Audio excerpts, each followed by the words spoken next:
Australia ప్రభుత్వ నిర్ణయం మూగజీవాల పాలిట శాపంగా మారింది. ఇప్పటికే కార్చిచ్చులో వేల జంతువులు ప్రాణాలు కోల్పోగా తాజా నిర్ణయం మరికొన్ని వన్యప్రాణులను మృత్యు ముంగట నిలిపింది.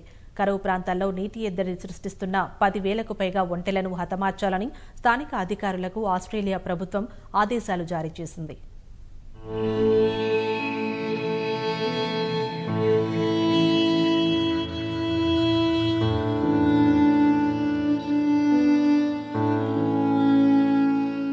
అడవుల్లో రగిలిన కార్చిచ్చు ఆస్ట్రేలియాను గడగడలాడిస్తోంది. లక్షలాది ఎకరాల అటవీ సంపదను పొట్టనబెట్టుకున్న దావానలం వేలాది మూగజీవాలను మంటల్లో దగ్ధం చేసింది. వీటితో పాటు తీవ్ర ఆస్తి నష్టం కలిగించింది. పలు ప్రాంతాల్లో ప్రజలు నిరాశ్రయులయ్యారు. ఫలితంగా అనేక ప్రాంతాల్లో తీవ్ర కరువు పరిస్థితులు నెలకొన్నాయి. దావాగ్నిలో ఆవాసాలు కోల్పోయిన ఒంటెలు నీటి జాడ కోసం జనావాసాల వైపు మళ్లాయి. ఇళ్లల్లో ఉన్న నీటి వనరులపై దాడి చేసి దాహార్తిని తీర్చుకునే పనిలో పడ్డాయి.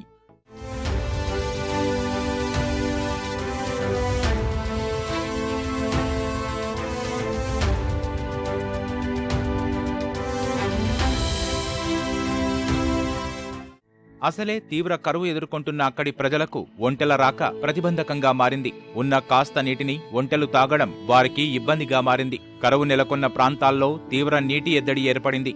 వెంటనే ఈ విషయాన్ని ప్రభుత్వం దృష్టికి తీసుకెళ్లారు. ఈ పరిస్థితులను ఎదుర్కొనేందుకు అక్కడ నివసిస్తున్న 10,000 ఒంటెలను చంపాలని ఆస్ట్రేలియా ప్రభుత్వం ఆదేశాలు జారీ చేసింది.